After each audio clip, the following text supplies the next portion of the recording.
안녕하십니까.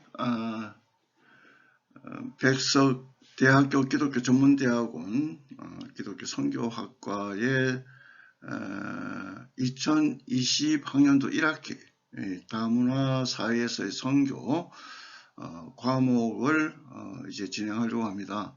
오늘 첫 시간, 첫째 날 첫 시간에 저희들은 이 과목에 대한 오리엔테이션을 하는 시간입니다. 우선 인사를 먼저 나누겠습니다. 우리 수강 신청하신 이 과정에 8분이 신청을 하셨습니다. 그래서 우리 그 백석 기독교 전문대학원에 지도하는 한 교수로서 여러분의 참여해 주심을 감사하고 또 환영하며 이제 첫 시간 우리 오리엔테이션 시간을 갖도록 하겠습니다. 사실 국가적으로 이제 전 세계적입니다만 코로나19 사태를 통해서 우리가 수업이 이제 함께하는 강의실에서 수업이 이루어지지 못하고 비대면 수업을 하게 되어져서 상당히 유감스럽습니다. 그래서 신입생들에게도 어떤 교수로서 죄송한 마음을 가집니다. 아무튼 이제 이 수업이 잘 진행되는 가운데에 당분간 2주간은 이 사이버 유선으로 여러분 만나 뵙고 속히 빨리 진정이 되어져서 우리가 수업 시간에 만나서 우리가 이 과정을 진행을 했으면 하는 그런 바람 하나님께서 꼭 우리 기도에 응답해 주실 걸로 믿습니다. 자, 이제 오늘 우리가 해야 할 내용은 1-1 3시간 수업 중에 우선 오리엔테이션 수업이기 때문에 수업 계획서에 대해서 우리가 설명을 좀 드릴까 합니다. 우선 수업 목표가 설정이 되어 있습니다. 수업 목표는 명시된 대로 기독교 관점에서 다문화 사회와 선교의 이해 그리고 상호 관계를 올바르게 이해하도록 하여 기독교 교회가 선교를 통해 세상에 대한 창조와 문화 명령을 수행케 하는 이론과 실물을 연구하는 것이다. 이렇게 설정을 해 놓았습니다. 우리가 계획을 잡을 때에 목표가 명확하면 그 진행 과정이 그 목표를 향해서 가게 되어지게 되는 것입니다. 따라서 이제 이 수업 계획서의 수업 목표를 통해서 이제 앞으로 우리가 교과목에 대한 내용과 설명을 한번 살펴보려고 합니다. 첫째는 기독교 세계관의 관점에서 사회와 문화를 성경적 관점으로 이해하는 것입니다. 그래서 오늘날 다문화 사회라는 것, 이것이 이제 사회와 문화와 관련되어져 있기 때문에 기독교적이라는 것은 성경적이고 성경적이라는 것은 개혁주의적이다 하는 그 말씀을 우선 먼저 드립니다. 두 번째, 다문화 사회의 다원주의와 철학과 신학의 영역에서부터 시작하여 종교, 정치, 예술, 경제에 영향을 미치고 있는 현상을 분석하는 것입니다. 오늘날 우리 한국 사회뿐만 아니라 전 세계에 이런 다문화 사회가 형성되고 있는데 여기에 여러 가지 작용되어지고 있는 그런 내용들의 그 영역들을 분석하는 것이 우리 교과목 가운데 하나인 것입니다. 그 다음에 포스트 모더니즘, 즉 오늘날 모더니즘의 시대의 그 이후를 우리가 살고 있는데 이 포스트 모더니즘의 상대주의적 영향과 종교 다원주의 현상에 대한 선교적 관점을 탐구하려고 하는 것입니다. 사실 이 다원주의 사회 속에서 갈등적 요소는 종교적인 영향이 좀 가장 크지요. 그리고 이데올로기입니다. 이런 것들을 우리가 탐구할 것입니다. 그 다음에 한국 사회의 이주민 증가와 그에 따른 다문화 현상에 대한 탐구를 할 것입니다. 사실 그 한국 사회가 갑자기 이제 70년대 후반부터 시작되어져서 오늘에 이르기까지 이제 다문화 현상이 두드러지게 이제 나타나고, 이제 한국 사회는 이미 다문화 사회가 이제 본격적으로 지금 가동 중에 있습니다. 그래서 이런 것을 우리가 선교가 나가는 선교이지만 또는 이제 들어오는 선교, 이런 선교에도 우리가 깊은 관심을 가질 때에 전체적인 총체적인 선교가 이루어질 것이라 그렇게 생각이 되어집니다. 그 다음에 다문화주의의 정치적, 경제적, 사회적 맥락에 대한 정확한 이해를 가져야 한다. 이 수업의 내용 가운데 어디까지가 우리가 정해놓고 가야 할지는 모르겠습니다만은 아무튼 가는 방향까지 그 이해되어진 그 한계까지 우리가 접근해 보려고 합니다. 그 다음에 6번째, 한국 사회에서 이주민의 삶의 양식과 한국 사회가 상호작용하는 가운데 나타나는 문화적 충돌과 갈등, 수용 과정을 추적함으로써 다문화 공존을 위한 이론적 실천적 대안을 제시하는 것입니다. 이게 사실은 제일 중요한 것이죠.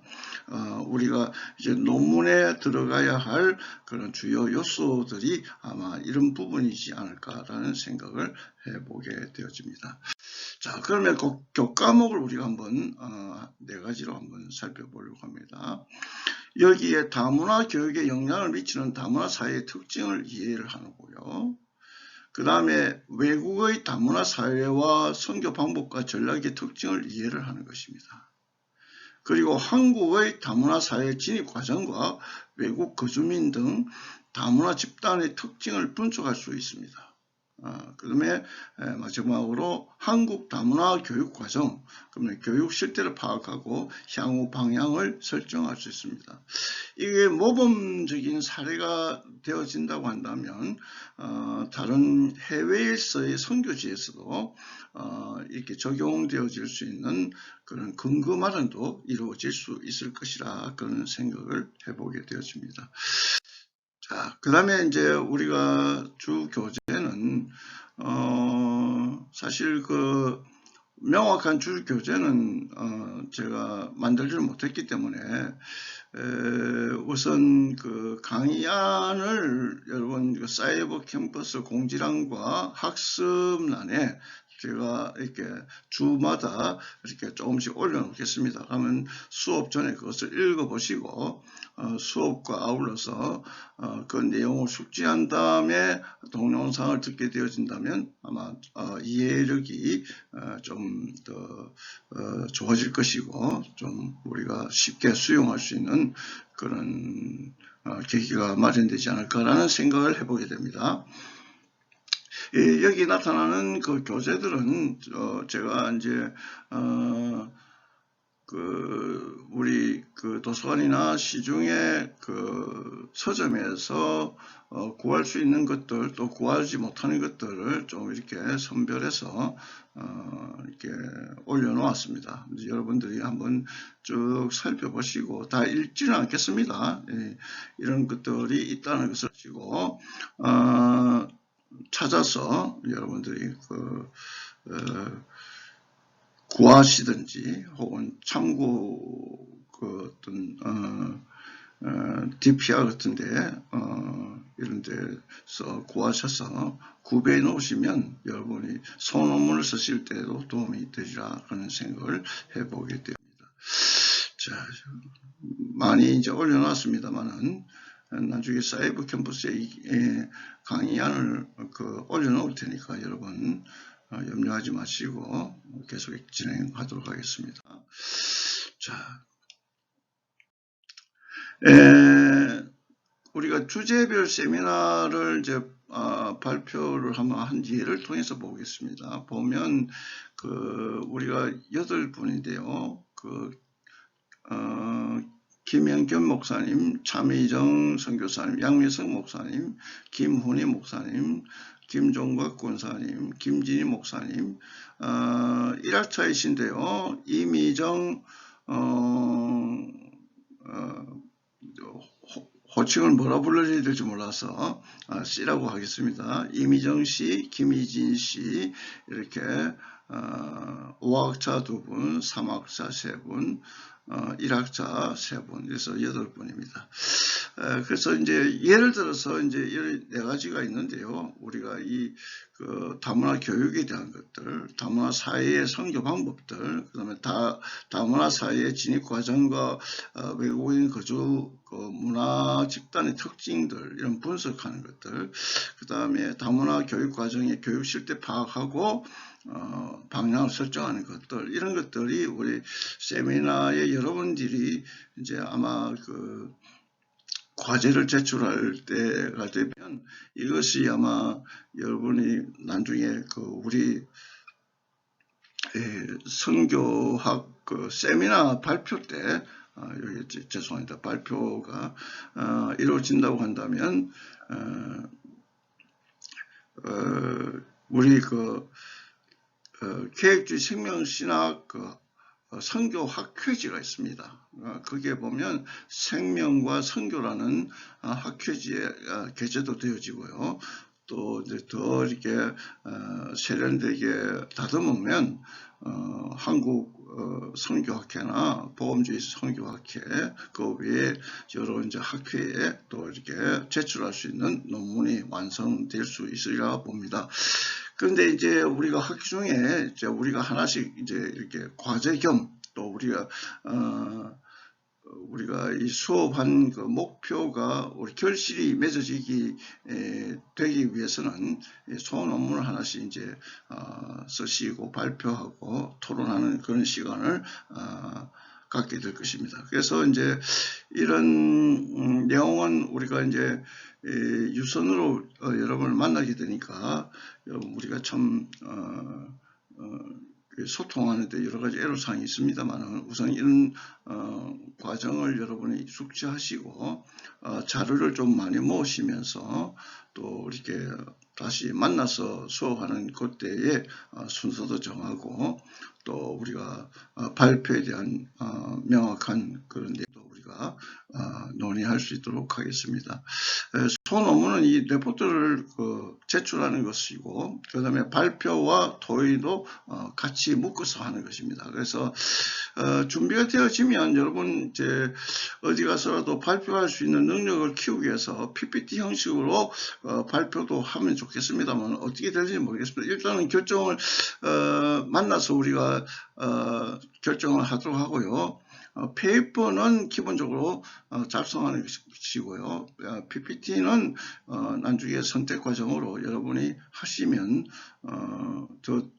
개인에게도 도움이 되지 않을까라는 생각을 해보게 됩니다. 주제를 정하실 때요.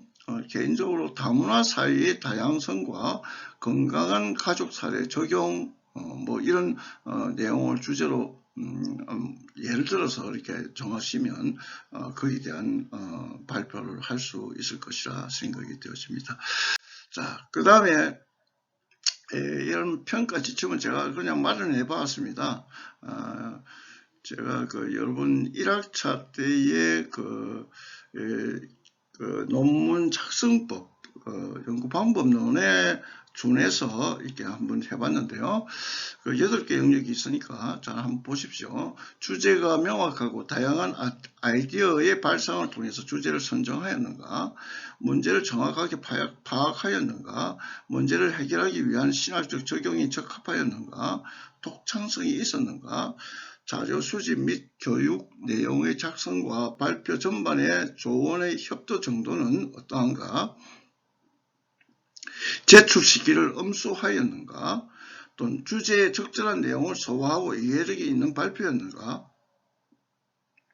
그 다음에 프론트의 질의에 대해 적절하게 응답을 하였는가 하는 이러한 내용들을 평가를 하게 될 것입니다. 이제 시간적으로 좀 오늘 오리엔테이션 시간에 여유가 있기 때문에 강의를 조금 제가 드리고 그 외의 시간은 토론 시간을 일단 진행하면서 50분 수업을 다 이렇게 메꿀 수 있도록 그렇게 하겠습니다. 이제 우리가 다문화라는 인식을 성경이 과연 있는가라는 생각을 좀 이제 해보게 되어지는데요. 명확하게 성경이 말씀하시는 그 내용을 우리가 근거를 삼아서 우리가 다문화 선교를 진행을 해야 되거든요. 근데 기본적으로 이러한 이해가 되어지지 못한 상태 속에서 우리가 이제 다문화 사회에서의 선교를 한다는 것은 어불성설이죠. 그래서 성경이 과연 이걸 우리에게 계시하고 있는가, 이런 말씀을 우리에게 할 수 있도록 허용하는가, 아니면 해야 하는가, 이런 것들이 이런 말씀을 통해서 우리가 얻을 수 있을 것이라 생각합니다. 성경, 구약 성경 열왕기상 9장 1절에서 14절 그 내용과 병행하는 내용이 이제 역대하 8장 1절에서 2절, 그 다음에 그 보충되어지는 구절이 이사야서 9장 1절에 있는 말씀입니다.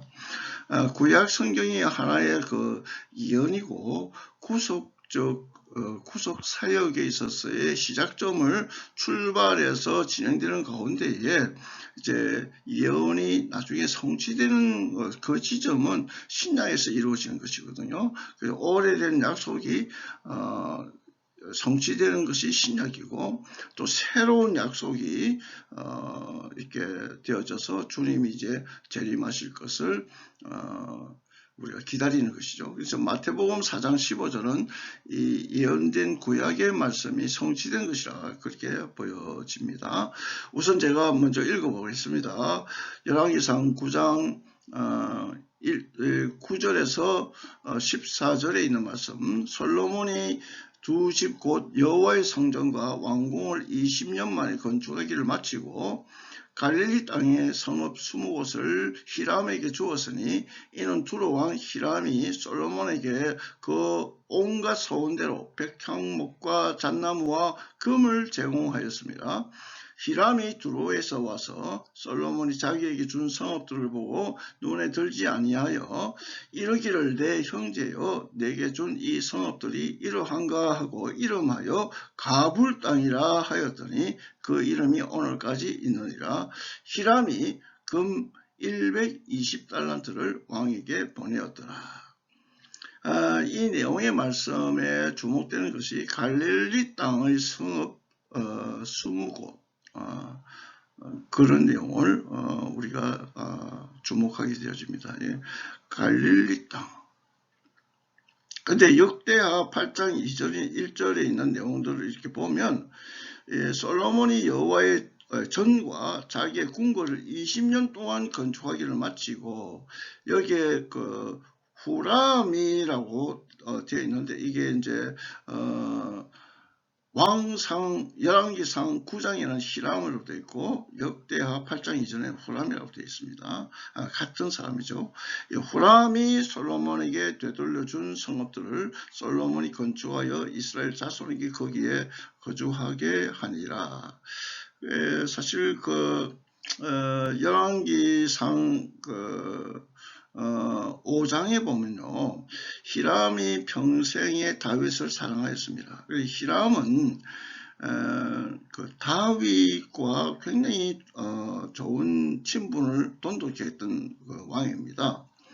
이 두로 왕 히람이 존경하는 다윗을 늘 생각하면서 예루살렘 성전을 지을 때 나무와 백향목 나무와 레바논에 있는 나무가 백향목이거든요. 백향목과 돌을 조공을 했습니다.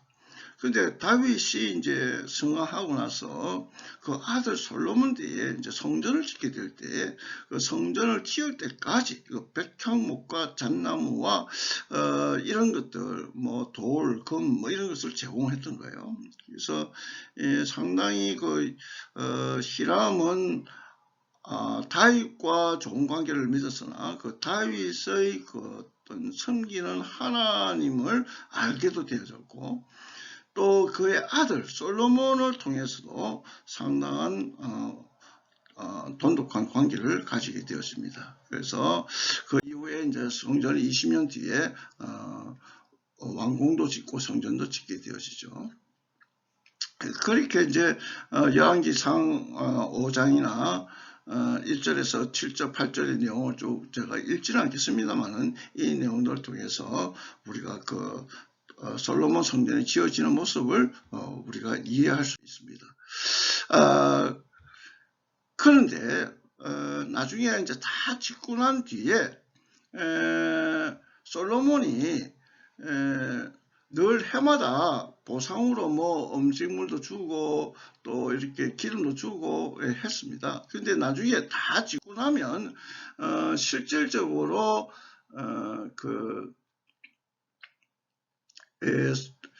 갈릴리 성읍 20곳을 이렇게 하사를 하죠. 그런데 사실은 그 하사의 의미가 없는 것이에요.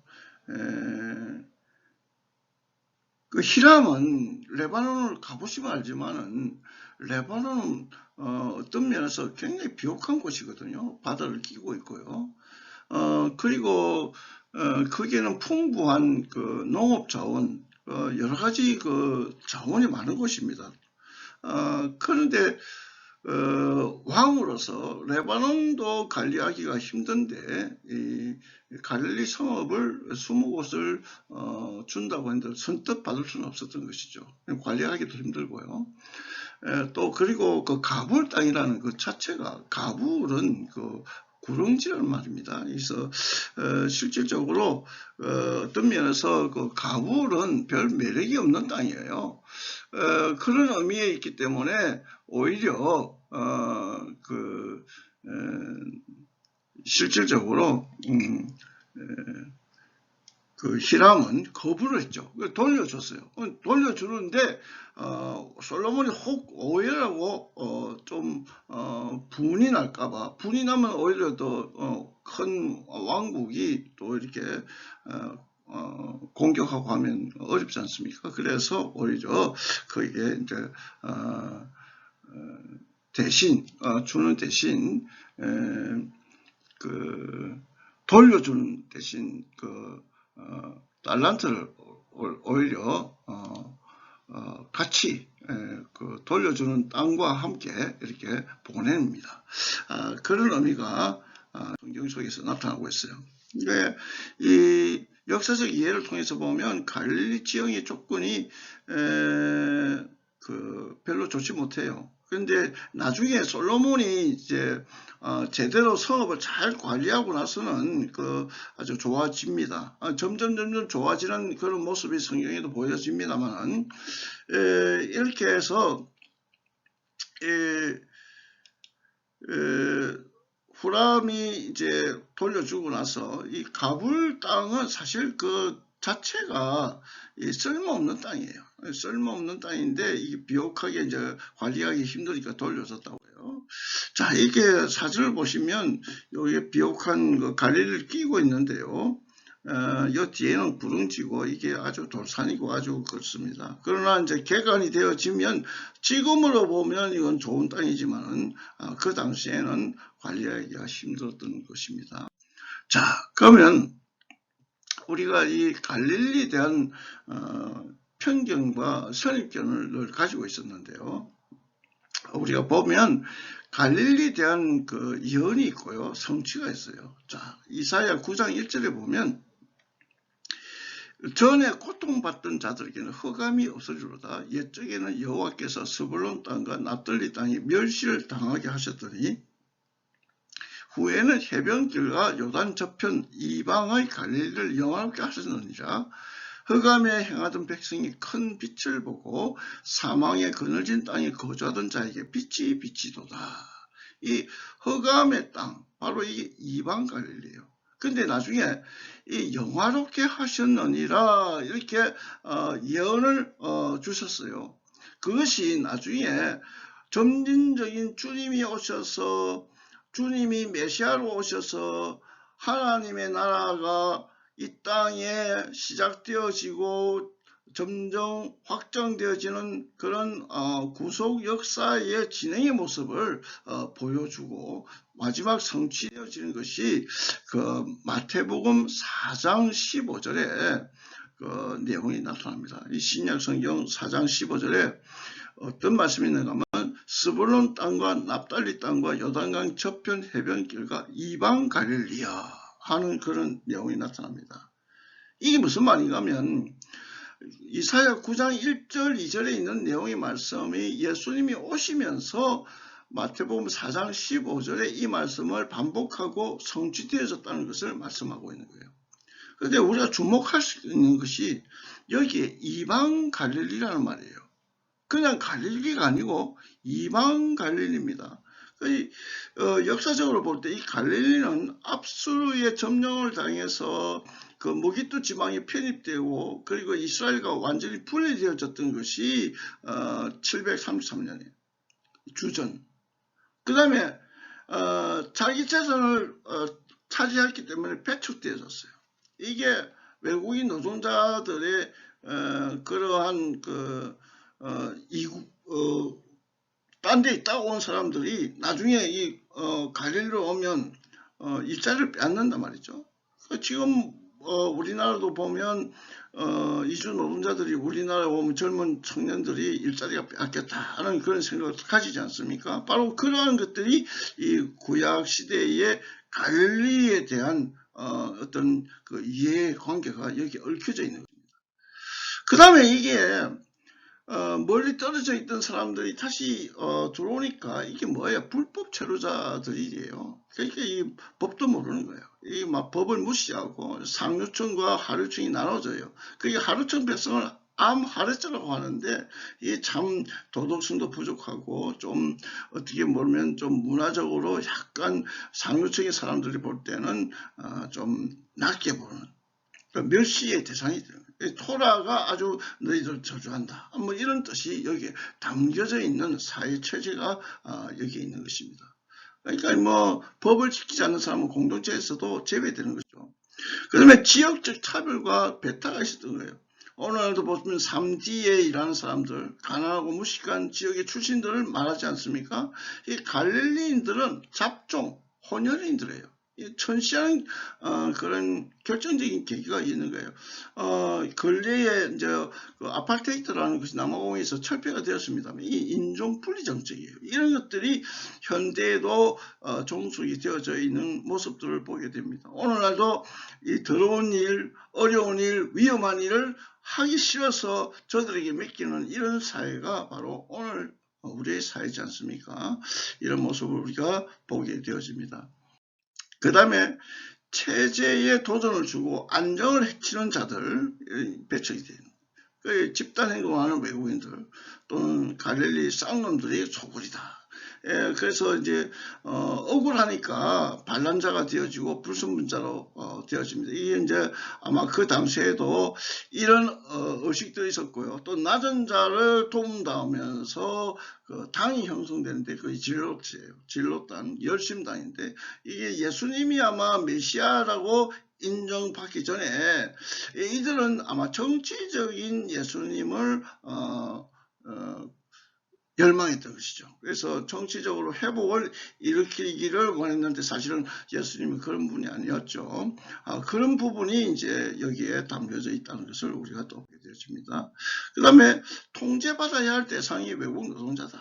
이 암하르츠. 이게 법에 의해서 출입 통제가 되어지는데 사실은 뭐 외국에서 오신 노동자들이 이제 잠시 머물다가 가는 것은 별 큰 문제가 없지만은 여기 거주하려고 하고 그 불법 체류자가 되어지고 뭐 이런 문제가 있게 되어집니다. 그래서 아마 유대인의 그 정결법에 저촉되는 그런 사람들이었고, 이들은 유대인 법을 지키지 않기 때문에 11조도 내지 않고, 그래서 암하레츠다 이렇게 불렀던 것으로 보입니다. 그 다음에 이제 경제적 착취가 일어나는 사회죠. 저임금, 장시간 노동의 외국인 노동자. 물론 이제 저들의 입장에서는 굉장히 또 고액의 그런 임금을 받는 것이지만은 현실 사회의 한국적인 상황 속에서는 또 저임금이죠. 또 장시간 노동을 하게 됩니다. 이런 사회가 형성되어졌던 것입니다. 그래서 이런 것들을 어떻게 보면 착취하는 자, 착취당하는 자, 뭐 이렇게 보여지죠. 그래서 갈릴리 사람들은 절대 빈곤의 소농과 땅이 없는 소장들이 대부분이었다 하는 것입니다. 자, 그 다음에 관심의 대상으로서의 갈릴리. 그러니까 우리가 이제 어떻게 보면 구약에서 이루어졌던 그 스불론과 시돈과 뭐 이사갈 뭐 이런 것들이 이방을 취급받고, 또 사무엘서는 이스라엘 어머니라고 그렇게 이야기를 합니다. 이게 바로 외국인 이주 노동자들, 다문화 사역에 있는 사람들, 그 다음에 또 유학생들, 또는 이런 여러 이제 난민들, 또 북한에서 내려오신 탈북자들, 세트민들이라고 하죠. 이런 이들에 대해서 우리가 어떤 관심을 가지고 다가가야 할까? 사실은 갈릴리는 천대받는 곳이지만은 그야말로 이방 갈릴리지만은 이방 갈릴리에 바로 예수님이 태어나시고 거기에서 자라시고 주로 활동하신 곳입니다. 자, 이런 면에서 성경은 예수님은 처음부터 유대인 중심의 어떤 선교를 했다고 하는 그 편견과 선입견을 우리가 가지만은 사실은 섞어져 있는 다문화 사회 속에서 예수님은 사역하셨다는 것을 우리가 인식을 해야 할 것입니다. 그리고 또 외국인 노동자들의 편에서 보면 이 사람들은 이제 잠시 왔다가 그들이 그 계약된 조건을 충족하면 돌아가야 하는데 거주하게 되다 보니까 여러 가지 이제 문제가 생기게 되어집니다. 그래서 이런 문제에 그들은 이제 빚을 지게 되어지고, 또 자유를 박탈당하게 되어지고, 억눌리게 되어지고, 또 노예 신분을 갖게 되어지고, 이렇게 되어졌을 때 만약에 거주자를 정당하게 인정했다고 한다면 한 시민으로서 정정당당하게 살아가게 해야 할 것인데, 이러한 문제도 안고 있는 것이죠. 이제 이런 것들이 외국인 노동자들의 그 염원은 시민권을 요구하는 것이다. 그 다음에 주민으로서의 다문화 공동체의 형성의 과제, 이것은 어쩌면 좀 더불어 같이 살아가는 데 있어서 다문화 사회라고 하는 것은 이방인과 본토인들이 함께 어울려 사는 것이지 않습니까? 이래서 이 다문화 공동체 형성이 이제 어떻게 아름답게 이루어져 나갈 것인가에 대한 과제가 남아 있는 것이죠.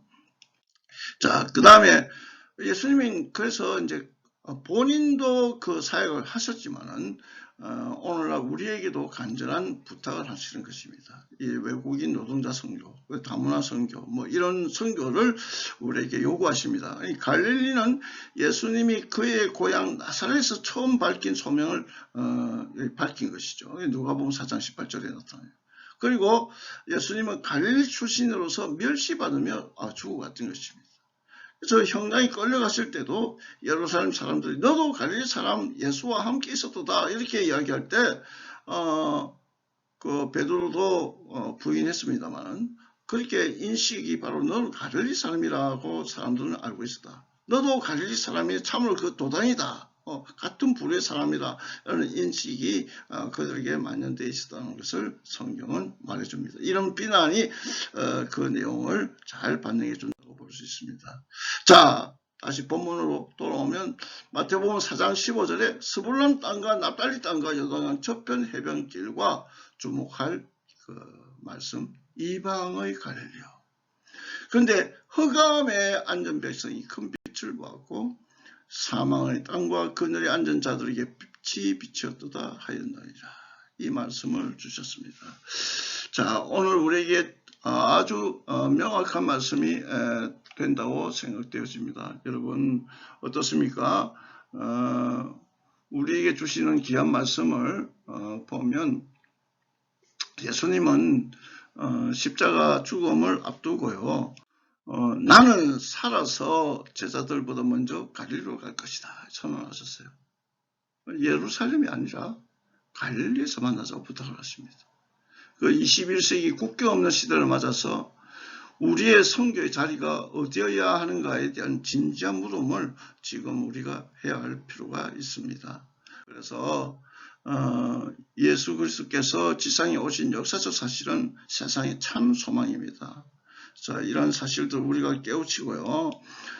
오늘날 한 200만에서 300만 사이, 정확한 숫자는 통계가 정확하게 이렇게 나오지는 않습니다. 이주민 노동자 다문화 가정, 외국인 유학생, 난민 여기도 포함하면 그저 220만 정도 이렇게 조사를 하는데요.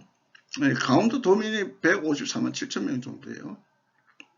그런데 이주민이 177만 명, 그게 탈북자와 귀화 국적인 포함하면 200만 명이 이르고요.